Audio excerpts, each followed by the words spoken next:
गुजरात की जनता देख रही है, कह रही है भैया कांग्रेस पार्टी ने रेस में बारात का घोड़ा डाल दिया। तो हमें दो काम करने हैं। पहला काम,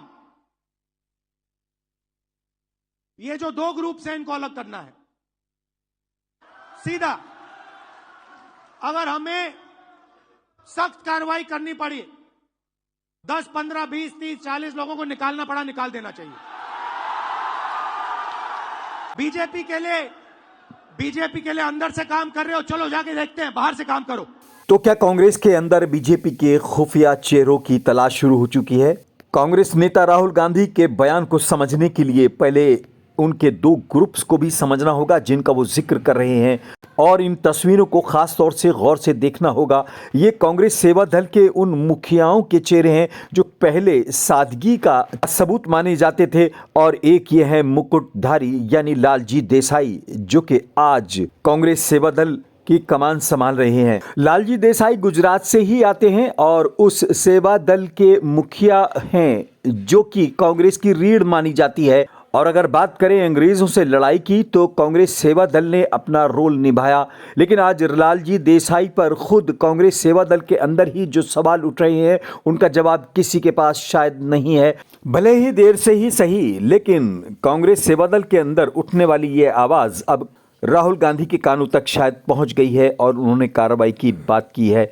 भले ही वो सीधे तौर पर न सही, लेकिन अब यकीनन लोगों को उम्मीद बंधी है। सत्ता पक्ष में जो लोग बैठे हुए हैं, जो पंत प्रधान है, उसने पद ग्रहण करते समय कहा था मैं कांग्रेस मुक्त भारत का कल्पना कर रहा हूँ। आज सेवा दल संगठन अपने स्वरूप के अनुसार काम नहीं कर रहा है, जिसमें कांग्रेस को सोचने की आवश्यकता है, कांग्रेस अध्यक्ष को सोचने की आवश्यकता है। अगर आप सेवा दल के प्रशिक्षण विधि को खत्म कर देंगे तो सेवा दल अपने आप खत्म हो जाएगा, गांधी और नेहरू की विचारधारा खत्म हो जाएगी। कांग्रेस सेवा दल के पुराने पदाधिकारी बलराम भदौरिया के आरोपों की जब गहराई से पड़ताल की गई तो कई चौंकाने वाले तथ्य सामने आए।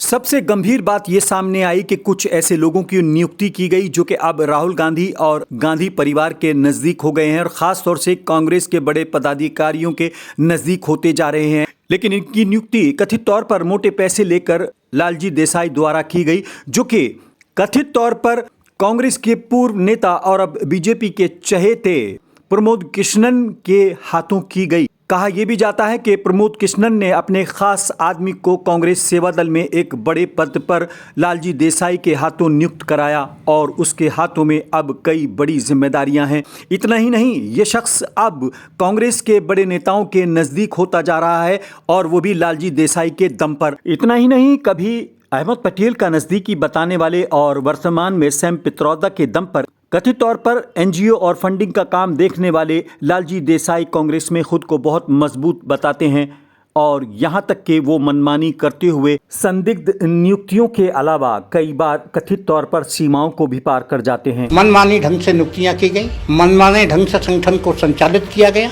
इससे संगठन को नुकसान ही हुआ। जो सेवा दल का निरीक्षण करना चाहिए वो निरीक्षण नहीं हो पा रहा है। लेकिन इन 6 सालों में सेवा दल के नेतृत्व में जिस व्यक्ति की अखिल भारतीय मुख्य संगठक के रूप में नियुक्ति की गई, वो सेवा दल की प्रशिक्षित कार्यकर्ता नहीं। सुनिए कांग्रेस सेवा दल के एक पुराने कार्यकर्ता का वायरल ऑडियो। सर नमस्ते सर, आदरणीय लालजी साहब, राष्ट्रीय मुख्य संगठक अखिल भारत कांग्रेस कमेटी का राष्ट्रीय मुख्य संगठक जी नमस्ते।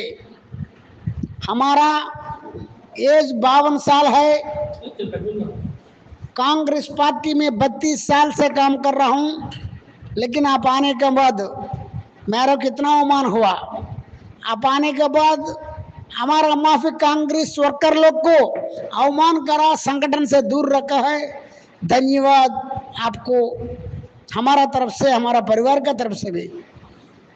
कभी भी हमको 52 साल बोलो तो कोई भी विश्वास नहीं करता था।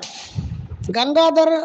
हालांकि लालजी देसाई इतने गंभीर आरोपों पर कुछ भी बोलने से बच रहे हैं, लेकिन उनकी सफाई यह है कि जिस शख्स को प्रमोद कृष्णन उर्फ प्रमोद त्यागी का आदमी बताया जा रहा है, वो यकीनन प्रमोद कृष्णन ने रखवाया तो था, लेकिन अब वो कांग्रेस का समर्पित कार्यकर्ता है और कांग्रेस के लिए कार्य कर रहा है। ऑपोजिशन चाहते हैं, विकल्प चाहते हैं, बी टीम नहीं चाहते हैं। मेरी जिम्मेदारी ये दो जो ग्रुप्स हैं इनको छानने का है।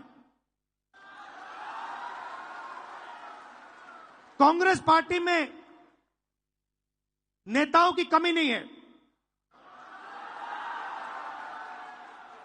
District level, block level, senior level नेता हैं, बबरशेर हैं, मगर पीछे से चेन लगी हुई है